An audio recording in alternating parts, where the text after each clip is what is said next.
Hey guys, welcome back to my new video. So guys, आज की इस video में हम बात करेंगे 17 जुलाई की सेकंड शिफ्ट के बारे में। और गाइस, मैं आपको बता दूं, मैं सारी शिफ्ट्स के सॉल्यूशन वीडियोस लेकर आ चुका हूं। मतलब पहले भी काफ़ी वीडियोस आ चुकी हैं मेरी, आगे भी आती रहेंगी ऐसी। सो आपके लिए बहुत ज़्यादा हेल्पफुल होने वाली हैं वीडियोज़। क्योंकि होता क्या है, अभी जो एसएससी का मेन पैटर्न जिसको एसएससी फॉलो कर रहा है, आपको इन क्वेश्चन से वो पता चल जाएगा कि एसएससी किस पैटर्न को फॉलो कर रहा है, किस चीज़ पर ज़्यादा ध्यान दे रहा है, किस टॉपिक का ज़्यादा यूज़ कर रहा है एग्ज़ाम में। सो उससे आपको अपने आने वाले एग्जाम्स में थोड़ी ज़्यादा हेल्प मिलेगी। सो इसलिए आप ज़्यादा से ज़्यादा इन वीडियोज़ को देखें, और अगर वीडियोज़ अच्छी लगें तो वीडियो को लाइक करें, कमेंट करें, शेयर करें, और चैनल को सब्सक्राइब करना बिल्कुल ना भूलें। ओके गाइस, शुरू करते हैं अपना। सो हमारा फर्स्ट क्वेश्चन है, the length of 3 sides of a triangle are 30, 42 and x centimetre, which of the following is correct. मतलब अगर ट्रायंगल की साइड्स हैं 30, 42 और x, तो इसमें से कौन सा रिलेशन सही होगा। तो हमेशा ट्रायंगल की साइड्स जो होती हैं, वो जो थर्ड साइड होती है वो 2 साइड्स के सम से छोटी होती है और डिफरेंस से बड़ी होती है। जैसे यहाँ पर डिफरेंस कितना है, 12, तो x जो है वो 12 से बड़ा होगा लेकिन 72 से छोटा होगा। ये चीज़ हमारा एक मतलब डायरेक्ट प्रॉपर्टी है हमारी ट्रायंगल की। ओके गाइस, चलते हैं नेक्स्ट क्वेश्चन पर। फिर नेक्स्ट क्वेश्चन हमारा, the largest 5 digit number exactly divisible by 8, 88। तो 88 में हमें क्या करना है, इन चारों नंबर्स में से वो नंबर देखना है जो हमारा 8 से डिवाइड हो जाए और फिर हमारा 11 से डिवाइड हो जाए। 8 से डिवाइड होने के लिए क्या है, लास्ट की 3 डिजिट्स 8 से डिवाइड होनी चाहिए, और 11 के लिए क्या है, मतलब ऑल्टरनेट डिजिट्स का जैसे 9 + 9 + 0 18, इनका जो मतलब सब्ट्रैक्शन होता है, मतलब इनका जो डिफरेंस है वो 11 से डिवाइड होना चाहिए। फिर जैसे यहाँ पर आगे कितना 9 एंड 9 18, तो ये 0। तो अगर 0 आए या फिर 11 आए या 22, मतलब 11 का कोई भी मल्टीपल आए या 0 आए, तो समझ लो वो संख्या 11 से डिविजिबल है। तो 11 से तो है ये, लेकिन 8 से नहीं है। 990 8 से डिवाइड नहीं होता है, तो हमें ऐसे ही चेक करना है और हमारा आंसर हमें मिल जाएगा। नेक्स्ट है हमारा, इफ़ a + 1/a = 7 है, तो a की पावर 5 + 1/a की पावर 5। तो हमें ये क्या करना है, a की पावर 5 + 1/a की पावर 5 हमारा क्या होता है, a² + 1/a² into a³ + 1/a³ minus a + 1/a। तो a² + 1/a² क्या होता है, जैसे कि हमारा a + 1/a है k, तो a² + 1/a² हमारा कितना हो जाता है, k² - 2। ऐसे a³ + 1/a³ हमारा कितना हो जाता है, k³ - 3k, k³ - 3k। तो हम यहाँ पर करेंगे a² + 1/a², यहाँ पर कितना निकल जाएगा हमारा, 7 7 49 - 2 47, और a³ + 1/a³ कितना निकलेगा हमारा, 343 - 21, 343 - 21, जो कि हमारा कितना आ जाएगा 322, और माइनस में हम कर देंगे कितना, a + 1/a मतलब 7, तो हमारा आंसर आ जाएगा। फिर नेक्स्ट क्वेश्चन है हमारा, what is find the value of cos 47 sec 133 + sin 44 cos 136। तो इसमें कुछ ऐसा है नहीं, बस डायरेक्ट वही चीज़ें लगानी है जो कि जैसे कि होता है sin 90 + a = cos a, ये वाली चीज़ें हम लगाएंगे तो हमारा सोल्व होकर 0 आंसर आ जाएगा। नेक्स्ट हमारा, A, B and C run simultaneously starting from a point around a circular track पर दौड़ रहे हैं वो, जिसकी सरकमफ्रेंस है 1200 metre at respective speed of, मतलब A दौड़ रहा है 2 मीटर पर सेकंड, B दौड़ रहा है 4 मीटर पर सेकंड, और C दौड़ रहा है 6 मीटर पर सेकंड, जिसमें कि A और B जो हैं वो सेम डायरेक्शन में दौड़ रहे हैं, लेकिन C जो है वो, जो हमारा C है वो अपोजिट डायरेक्शन में दौड़ रहा है। तो जब सेम डायरेक्शन में दो चीज़ें चल रही होती हैं तो उनकी रिलेटिव स्पीड निकलती है उनका डिफरेंस, और जब अपोजिट डायरेक्शन में चल रही होती हैं तो उनकी रिलेटिव स्पीड उनका सम हो जाता है। तो A और B की रिलेटिव स्पीड कितनी निकलेगी हमारी, 2 मीटर पर सेकंड। तो सबसे पहले हम ये निकालते हैं कि A और B दोनों साथ में कितनी देर, मतलब A और B दोनों कितनी देर में मिलेंगे, A और B। तो इनकी रिलेटिव स्पीड है 2 मीटर पर सेकंड, और टोटल डिस्टेंस हमारी 1200 मीटर अपॉन 2। तो ये हमारा कितना आ जाएगा, 600 सेकंड्स, मतलब 600 सेकंड्स बाद A और B मिलेंगे। फिर निकाल लेते हैं B और C कब मिलेंगे, तो इन दोनों की रिलेटिव स्पीड कितनी हो जाएगी, 10, क्योंकि ये दोनों अपोजिट डायरेक्शन में भाग रहे हैं, 10 मीटर पर सेकंड। फिर हम यहाँ पर 10 रखेंगे तो B और C का हमारा निकल आएगा कितना, 120 सेकंड। फिर हम निकालेंगे A और C का, तो ए और सी भी अपोजिट डायरेक्शन में है, तो इनका कितना हो जाएगा 8 मीटर पर सेकेंड इनकी रिलेटिव स्पीड हो जाएगी, क्योंकि दोनों अपोजिट में है तो जुड़ जाएगा। तो यहाँ पर इनका कितना आ जाएगा 8 1 8, 8 5 40, 150 सेकेंड। अब इन तीनों का हमें क्या करना है, देखो जैसे ए और बी तो मिल रहे हैं दोनों 600 सेकेंड्स बाद, बी और सी मिल रहे हैं 120 सेकेंड बाद, और ए और सी मिल रहे हैं 150 सेकेंड बाद। तो ऐसे ही 120 और 150 इन तीनों का एलसीएम क्या हो जाएगा 600 सेकेंड। इन तीनों का एलसीएम ले लेना है 600 सेकेंड, तो ये तीनों 600 सेकेंड बाद मिल जाएंगे। 600 सेकेंड का मतलब कितना होता है हमारा 10 minutes. Okay guys, I hope आपको ये क्वेश्चन समझ आया होगा, क्योंकि मुझे मतलब ऐसा लगता है कि इस पूरी शिफ्ट में एक यही क्वेश्चन था थोड़ा जो मतलब जिसमें कुछ बच्चे फंसे होंगे, बाकी तो सारे क्वेश्चंस इजी ही हैं इस वाली शिफ्ट में। फिर नेक्स्ट है हमारा, a sum of money invested at a certain rate of simple interest per annum amounts to 14,522 in 7 years. मतलब 7 ईयर्स में इतना अमाउंट हो गया और 11 ईयर्स में इतना हो गया। तो सिंपल इंटरेस्ट में क्या होता है, जैसे 7 साल में 14,522 और 11 साल में 18,906। तो सिंपल इंटरेस्ट में होता है कि हर साल सेम रेट ऑफ इंटरेस्ट मिलता है। जैसे आपने किसी को 100 रुपये दिए किसी को उधार, और मतलब 10% सिंपल इंटरेस्ट पे दिए, तो आपको हर महीने 10-10 रुपये मिलेंगे उसके। अगर महीने के हिसाब से देते हो आप तो हर महीने 10-10 रुपये मिलेंगे। लेकिन कंपाउंड इंटरेस्ट में क्या होता है कि जो अमाउंट हमारा 1 महीने बाद बनेगा फिर उस पर 10% लगेगा। जैसे 100 दिए फिर उस पर 10% लगेगा, तो पहले महीने मिलेंगे 10, फिर वो 110 हो जाएंगे, फिर उसका 10% मिलेगा, मतलब फिर मिलेंगे 11। लेकिन सिंपल इंटरेस्ट में हर ईयर सेम पैसे मिलते हैं। तो ऐसे इसमें जैसे 7 ईयर्स में वो पैसे हो गए हमारे कितने 14,522 और 11 ईयर्स में हो गए 18,906। तो 4 ईयर्स में कितने हो गए 11 - 7 4 ईयर्स हो गए हमारे। 4 ईयर्स में हमारे कितने हो गए 18,906 माइनस 14,522 माइनस कर लेंगे तो ये कितना आ जाएगा 0 10 2 8 और 8 5 3 एंड 4 4384 रुपीज़ उसको मिलेंगे 4 साल में। तो मतलब जो उसका ये इंटरेस्ट आएगा 4 साल का इंटरेस्ट उसका 4384 रुपीज़ है। तो 7 ईयर्स का इंटरेस्ट उसका कितना होगा 7 ईयर्स का निकाल लेंगे हम यहाँ से 4384 डिवाइड बाई 4 इंटू 7 4 1 जा 4 0 हाँ 4 1 जा 4 0 4 9 जा 36 4 6 जा 24 1096 इंटू 7 7 6 जा 42 7 9 जा 63 67 7 यानी 7672 रुपये उसे 7 साल में इंटरेस्ट मिलेगा। और टोटल अमाउंट कितना हो गया उसका 14,522, जिसमें कि 7,672 रुपये उसके इंटरेस्ट के हैं। तो मतलब अमाउंट उसने कितना दिया होगा इसमें से हम माइनस करके निकाल लेंगे 2 2 0 12 7 5 फिर 13 6 7 नहीं 14 6 8 और हमारा 6850 आंसर आ जाएगा। नेक्स्ट चलते हैं, if the side of an equilateral triangle is increased by 34%, अगर किसी इक्विलेटरल ट्राइंगल की साइड 34% बढ़ जाती है हमारी, then by what percent will area increase. तो एरिया कितना होता है हमारा √3/4 a²। मतलब एरिया जो बढ़ेगा हमारा area is directly proportional to square of a. तो अब यहाँ पर कितना दे रखा है कि ए बढ़ रहा है 1 मतलब 34%, मतलब 100 से 134 हो जा रहा है। तो अब हम इसको काट लेंगे थोड़ा सा 50 से कितना हो जाए 67%। बट हमें इसका स्क्वायर करना है तो इन दोनों को स्क्वायर कर देंगे, मतलब 2500 से 2500 रेशियो 67 का स्क्वायर 6 7 7 जा 49 2 6 जा 12 7 जा 84 89 2 6 जा 12 7 जा 84 80 88 और 8 6 6 जा 36 4 4 8 9। बस अब हम इसको निकाल लेंगे, बेस में लिखेंगे 25 0 इंटू 100 और ये कितना निकल जाएगा हमारा 9 एंड 1989, जो कि हमारा 79.56% आंसर आ जाएगा।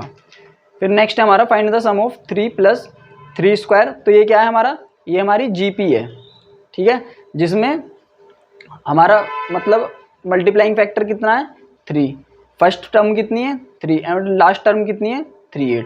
तो हमें यहाँ पर क्या करना है 3 जो हमारा मतलब मल्टीप्लाइंग फैक्टर है, फिर ए की पावर मतलब मैं आपको एक बार लिख देता हूँ ए की पावर आर ए की पावर n - 1 अपॉन a - 1, ये हमारा फॉर्मूला होता है जीपी का। तो a कितना है हमारा यहाँ पर 3, a की पावर n 3 की पावर 8 - 1 अपॉन 3 - 1 2 और ये हमारा आ जाएगा 9840 सोल्व करने के बाद। ओके गाइज, चलते हैं फिर नेक्स्ट क्वेश्चन पर। A B and C can do a piece of work in 30, 40 and 50 days. मतलब ए करता है 30 में, बी करता है 40 में, सी करता है 50 में। तो अब हम इसका एलसीएम निकाल लेंगे। तो हमारा एलसीएम कितना निकल आएगा 600। तो ये 20, ये 15 और ये 12। एक दिन का काम इनका निकल आया है ए बी और सी का 20, 15 और 12। तो तीनों अब ऑल्टरनेट डेज काम करते हैं, पहले ए करेगा, फिर बी करेगा, फिर सी करेगा। तो एक दिन ए ने किया, एक दिन बी ने, एक दिन सी ने, टोटल काम हुआ 3 दिन। 3 दिन में कितना काम करते हैं 20, 30, 47 वर्क करते हैं। ये टोटल वर्क है हमारा 600। तो अब हम इसे 600 के करीब लेके जाएंगे। तो हमारा कितना होगा, जैसे कि 12 3 जा 36 डेज में कितना वर्क हो जाएगा, 12 7 जा 84, 12 4 जा 48, 56 564 वर्क हो जाएगा 36 डेज में। फिर 37th डे में हमारा ए काम करेगा 20, ठीक है, तो 584 वर्क हो जाएगा हमारा। फिर 38th डे में हमारा वर्क करेगा बी, 15 डे वर्क करेगा, ये कितना हो जाएगा 599। तो हमारा 599 काम हो गया 38 डेज में। बचा काम कितना हमारा, एक काम बचा, और उसको करेगा कौन, सी एक दिन में 12 काम करता है, तो एक काम कितने दिन में करेगा, 1/12 में। तो 38 1/12 हमारा आंसर आ जाएगा। चलते हैं गाइस नेक्स्ट। तो नेक्स्ट है हमारा a thief is spotted by a constable from 200 metre. जैसा कि अभी आप मतलब एक चीज़ नोटिस कर पा रहे होंगे कि जितनी भी सारी शिफ्ट्स हैं, इसमें जिस भी टॉपिक के क्वेश्चन है सबका रेशियो सेम है। मतलब जैसे आप देख रहे होंगे बोर्ड मास का एक क्वेश्चन हर शिफ्ट में आया है, ट्रिग्नोमेट्री से क्वेश्चन हर शिफ्ट में आया है, और बेसिक फॉर्मूले पर ही आया है किसी न किसी पर। ऐसा नहीं कि कोई मतलब हार्ड पूछ लिया गया हो, या मतलब अभी तक जितनी मैंने शिफ्ट्स देखी हैं, जितने के मैं सॉल्यूशंस लेके आया हूँ, उनकी बात कर रहा हूँ मैं। थीफ वाला क्वेश्चन हर किसी में आया है, सर्कुलर ट्रैक में रनिंग वाला क्वेश्चन हर किसी में आया है, किसी में थोड़ा टफ है, किसी में थोड़ा वो है। तो आप इससे एक तरह से पैटर्न एनालाइज कर सकते हैं एसएससी का, कि एसएससी किन टॉपिक्स को ज़्यादा पकड़ रहा है और किन टॉपिक्स से ज़्यादा क्वेश्चन ले रहा है। तो अब ये वाला क्वेश्चन करते हैं, जैसे हम a thief is spotted by a constable from 200 metre. 200 metre मतलब यहाँ पर ये पुलिस वाला खड़ा है, आगे थीफ है, 200 मीटर इनकी डिस्टेंस है बीच में। When the constable start the chase the thief also start running. दोनों ने साथ में भागना शुरू किया। If the speed of constable is 8, constable जो है इसकी है 8 किलोमीटर पर आवर और थीफ की स्पीड है 6 किलोमीटर पर आवर। तो इनकी रिलेटिव स्पीड कितनी हो जाएगी, क्योंकि दोनों सेम डिस्टेंस में मतलब सेम डायरेक्शन में भाग रहे हैं, 2 किलोमीटर पर hour. Then how far will the thief will be able to run before he is overtaken. मतलब थीफ पकड़े जाने से पहले कितनी डिस्टेंस भाग लिया। तो 2 किलोमीटर पर आवर, इसको हम कर, अब यहाँ पर मीटर में पूछा गया, तो 2 किलोमीटर पर आवर को हम कर लेते हैं मीटर पर सेकंड में, यानी कि 5/18। तो ये हमारा हो जाएगा मीटर पर सेकंड में इसकी स्पीड, इनकी रिलेटिव स्पीड। रिलेटिव डिस्टेंस कितनी है 200 मीटर। रिलेटिव स्पीड अपॉन में करेंगे तो 2 × 5 18 पहुँच जाएगा हमारा ऊपर, 2 5 जा 10, यानी कि 360 सेकेंड्स बाद थीफ को पुलिस वाला पकड़ लेगा, 360 सेकेंड्स बाद। अब हमसे क्या पूछा गया है इसमें कि थीफ ने कितनी डिस्टेंस कवर कर ली होगी पकड़े जाने से पहले। तो 360 सेकेंड्स बाद पकड़ा गया होगा, मतलब थीफ जो है वो 360 सेकेंड्स तक भागा होगा, 360 सेकेंड्स तक भागा होगा। और थीफ मतलब थीफ की स्पीड कितनी है 6 किलोमीटर पर आवर। मतलब इसको भी हम मीटर पर सेकंड में कर लेते हैं, तो 5/3 मीटर पर सेकंड। अब हमें यहाँ से क्या निकालना है कि थीफ ने कितनी डिस्टेंस कवर करी। तो डिस्टेंस का फॉर्मूला क्या होता है, टाइम इनटू स्पीड। तो ये हो जाएगा हमारा 5/3 120, 125 जा 600 मीटर, 600 मिनट्स, 600 मीटर्स थीफ दौड़ लिया होगा पकड़े जाने से पहले। ओके गाइस, चलते हैं नेक्स्ट क्वेश्चन पर। In a bag containing red green and blue pens. किसी बैग में रेड ग्रीन और ब्लू पेन्स हैं। The ratio of red blue and green pens in the given order was 749। ये उनका वो है। The total number of pen in the bag was 320। Total numbers कितने हैं 320। इन सबको ऐड करेंगे 7 4 11 9 20, 20 यूनिट्स की वैल्यू 320 दे रखी है हमें। अब पूछा क्या गया है, how many of the ball were red. Red कितनी है 7, तो 1 की वैल्यू कितनी हो गई 16, और 16 7 जा 112, ये हमारा आंसर हो जाएगा। फिर नेक्स्ट हमारा Ravi can do a piece of work in 40 days. Ravi किसी काम को 40 डेज में कर सकता है, सुधा उसी काम को 60 डेज में कर सकती है। सुधा उसी काम को 60 डेज में, एलसीएम निकालेंगे 120। रवि एक दिन में 3 काम करता है, सुधा एक दिन में 2 काम करती है। If they work on alternate days starting with Sudha on the first day. पहले दिन सुधा काम करेगी, उसके बाद रवि काम करेगा। Then in how many days will the work be completed, तो 2 दिन में कितना काम करेंगे ये दोनों, 5। करना कितना है 120, तो इंटू कितना हो जाएगा 24 और 20 इधर भी 24, तो ये हमारा कितना हो जाएगा 48। क्योंकि ये डायरेक्ट कट रहा है इस वजह से हमने डायरेक्ट काट दिया, वरना हम पहले उसके करीब लेके जाते फिर लगाते हिसाब, जैसे पिछले वाले क्वेश्चन में लगाया है। ओके गाइज, चलते हैं नेक्स्ट क्वेश्चन।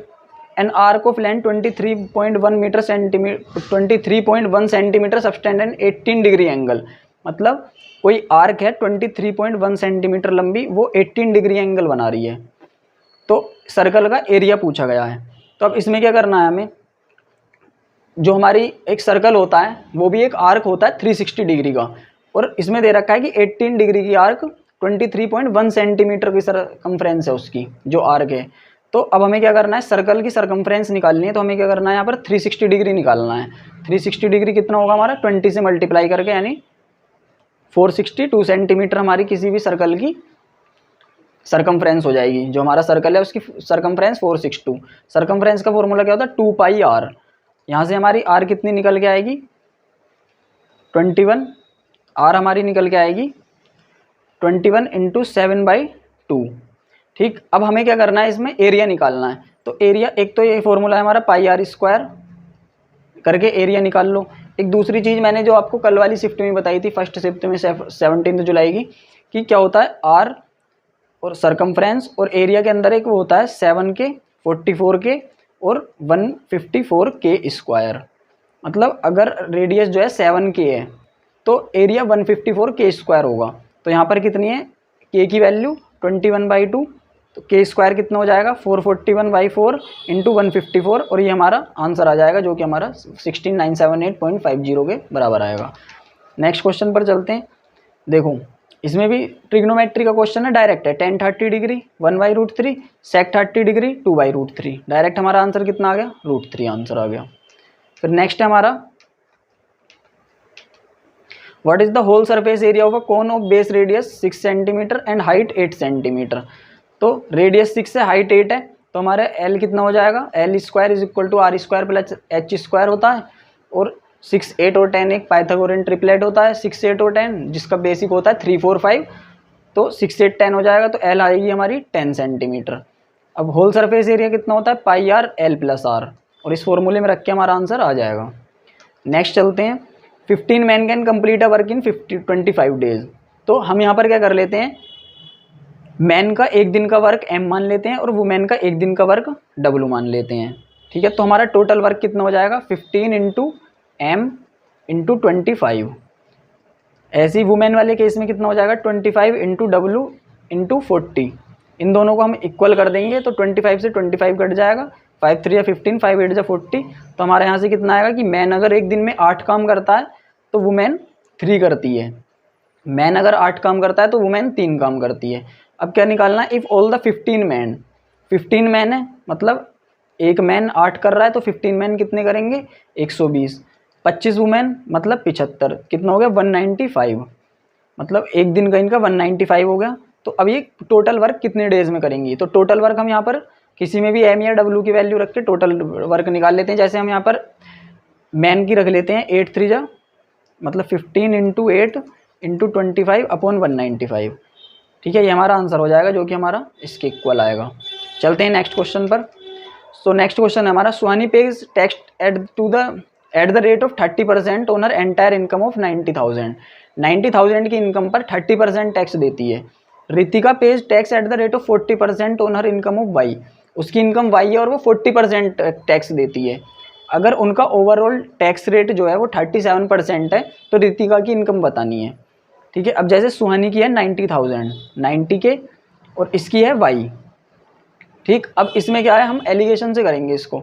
30% दे रही है सुहानी और रितिका कितना 40% दे रही है। ओवरऑल कितना है इनका 37, तो यहाँ पर 3, मतलब इनकी जो इनकम होगी वो किस रेशियो में होगी 3:7, 3:7 में होगी। अब 3 का मतलब है 90K, तो मतलब क्या होगा इसका, यानी कि इंटू 30K। तो ऐसे 7 इंटू 30K करेंगे हम तो हमारा 210,000 आंसर आ जाएगा। उसके बाद नेक्स्ट है हमारा, working 5 hours a day A can complete a task in 8 days। एक दिन में 5 घंटे काम करने के बाद, मतलब एक दिन में 5 घंटे काम करता है ए, और किसी काम को 8 दिन में निपटा देता है। तो हम क्या मान लेते हैं कि ए 1 घंटे में, क्योंकि यहाँ पर घंटे दे रखे हैं तो हम मानेंगे कि ए 1 घंटे में ए काम करता है। ठीक है, तो टोटल वर्क कितना हो जाएगा इसका, ए इंटू 5 इंटू 8। फिर and working 6 hour a day, वही पिछले क्वेश्चन की तरह इनको इक्वल रख लेंगे। बी को बी का 1 घंटे का काम बी मान लेंगे, 6 आवर्स वर्क कर रहा है 10 डेज तक। तो ये कितना हो जाएगा हमारा, 5 2 10, 2 4 8, 2 3। मतलब अगर एक दिन, मतलब 1 घंटे में ए 3 काम करेगा तो बी 2 काम करेगा। फिर वर्किंग 8 आवर्स आ डे, 8 घंटे एक दिन में काम करना है इनको। तो दोनों एक साथ में कितना कर लेंगे, तो 1 घंटे में दोनों 5 काम कर रहे हैं, और 8 घंटे में कितना 40 वर्क कर लेंगे। 8 घंटे में 40 काम कर लेंगे। टोटल वर्क कितना है, यहाँ पर किसी में भी एक ही वैल्यू रख लो, ए 3 इंटू, मतलब एक ही वैल्यू रख लो 3 इंटू 5 इंटू 8 अपॉन 40, मतलब 3 डेज आंसर आ जाएगा हमारा। चलते हैं नेक्स्ट, सिंप्लीफाई करना है x4 माइनस 2x² प्लस 1। तो ये तो डायरेक्ट फॉर्मूला है, जैसे कि ये है x² माइनस 1 का होल स्क्वायर, ये कितना है x माइनस 1 का होल स्क्वायर। ठीक है, अब ये कितना हो जाएगा हमारा x माइनस 1 x प्लस 1, इसका होल स्क्वायर, तो दोनों को, मतलब इसको दोनों पर स्क्वायर लगा देते हैं, अपॉन x माइनस 1 का होल स्क्वायर, काट लेंगे इसको, तो x प्लस 1 का होल स्क्वायर आ जाएगा, जो कि हमारा आंसर हो जाएगा x² plus 2x plus 1। Next है हमारा, if x minus 1/x is equal to √6, अगर x माइनस 1/x हमारा √6 है, तो x की पावर 8 माइनस 1 अपॉन x की पावर 8 पूछा है। तो इसमें मैं आपको एक शॉर्ट फॉर्मूला बता देता हूँ। जैसे x की पावर 8 माइनस 1 अपॉन x की पावर 8 को हम जब तोड़ेंगे तो ये कैसे टूटेगा हमारा, सबसे पहले आ जाएगा हमारा x की पावर 4 प्लस 1/x की पावर 4, और फिर आ जाएगा x की पावर 4 माइनस 1 अपॉन x की पावर 4। अब फिर दोबारा से जब हम इसको तोड़ेंगे x की पावर 4 माइनस 1/x की पावर 4 को, तो यह आ जाएगा हमारा x² प्लस 1/x²। ठीक है, और फिर आ जाएगा x² माइनस 1/x²। अब इसको हम फिर से तोड़ेंगे तो कितना आ जाएगा हमारा x प्लस 1/x और x माइनस 1/x। ठीक है, ये हालांकि आपको 1-2 क्वेश्चन जब आप इसके ट्राई कर लोगे तो तोड़ने की जरूरत नहीं पड़ेगी, फिर आप डायरेक्ट लिख दिया करोगे ऐसे x माइनस 1, मतलब शुरू में क्या करना है, x माइनस 1/x लिख देना है, और फिर उसके हाफ पावर तक लिखते चले जाना है। जैसे यहाँ पर 16 होता तो यहाँ पर प्लस में ऐसे करके हम 8 तक लिख देते, वो चीज़ हमें करनी है। अब यहाँ पर हम वैल्यू रख देंगे, तो x माइनस 1/x अगर हमारा √6 है, तो x प्लस 1/x हमारा कितना होगा, √k² माइनस k² प्लस 4, यानी 6 प्लस 4 10, √10 आ जाएगा। फिर x² प्लस 1/x² हमारा कितना आ जाएगा, k² माइनस 2 मतलब 8 आ जाएगा। और x4 प्लस 1/x4 हमारा कितना आ जाएगा, 8 8 64 माइनस 2 62। अब यहाँ पर वैल्यू रख देंगे 62 इंटू x² प्लस 1/x² 8 हो जाएगा हमारा, x प्लस 1/x √10 और x माइनस 1/x √6। तो हमारा ये आंसर निकल के आ जाएगा। ओके गाइस, चलते हैं नेक्स्ट क्वेश्चन पर। The successive discounts of 12%, 20% and 25%, इन तीनों का सक्सेसिव डिस्काउंट निकालना है हमें। तो या तो 2-2 करके निकाल लो, पहले इन दोनों का निकाल लिया, फिर इन दोनों का मतलब पहले इन दोनों का निकाल लिया, जो भी आएगा हमारा मान लो x, फिर इन दोनों का निकाल लिया, ऐसे करके। लेकिन इसके लिए मैं आपको एक चीज़ बता दूं, जैसे कि 12% का डिस्काउंट दे रहा है, तो मतलब सामान कितने में बेचेगा वो, 88 में, 88/100। 20% का दे रहा है तो इसका कितना हो जाएगा, 80/100। 25 में दे रहा है तो इसका कितना हो जाएगा, 3/4। ठीक है, तो 4 2 जा 8, ऐसे ही करके हमने जब करेंगे इसको, तो ये आ जाएगा हमारा 2 5 जा 10, 3 8 जा 24, 3 8 जा 24, 264/100 इंटू 5। इसे 5 से काट लेते हैं, 5 5 जा 25, 5 2 जा 10, 5 8 जा 40, मतलब 100 रुपये का सामान वो 52.8 रुपये में बेच रहा है। तो मतलब डिस्काउंट कितना दे रहा है, 47.2% का। ये हमारा आंसर हो जाएगा। चलते हैं नेक्स्ट क्वेश्चन पर। जैसे कि साइन थीटा दे रखा है 4/5, तो ये तो डायरेक्ट एक वैसे ट्रिपलेट होता है 3 4 5, तो कोस थीटा हो जाएगा हमारा यहाँ से 3/5। टेन थीटा कितना हो जाएगा, sine by cos 4/3, cot theta 3/4, और हमारा 7/12 आंसर आ जाएगा। चलते हैं गाइस नेक्स्ट क्वेश्चन पर, और हमारा लास्ट क्वेश्चन है। Ram sells a suitcase to Mohan at 20% profit, मतलब राम ने कोई सूटकेस अगर 100 रुपये का खरीदा तो मोहन को उसे 20% प्रॉफिट मतलब 120 में दे दिया। मोहन ने उसको श्याम को बेचा 40% प्रॉफिट पर। तो ये जब इस पर 40% लेगा तो कितना हो जाएगा 40% इसका, 12 4 से 48 यानी कि 168 रुपीज़ में। अब 168 की वैल्यू दे रखी है हमें 1430 और वैल्यू कितने की निकाली हमें 100 की, तो 1430 अपॉन 168 इंटू 100 हमारा ये हमारा आंसर आ जाएगा, जो कि हमारा 851.19 के इक्वल आ जाएगा। ओके गाइज, आई होप आपको वीडियो पसंद आई होगी, और अगर वीडियो पसंद आई है तो वीडियो को लाइक करें, कमेंट करें, शेयर करें और चैनल को सब्सक्राइब करना बिल्कुल ना भूलें। Okay guys, bye.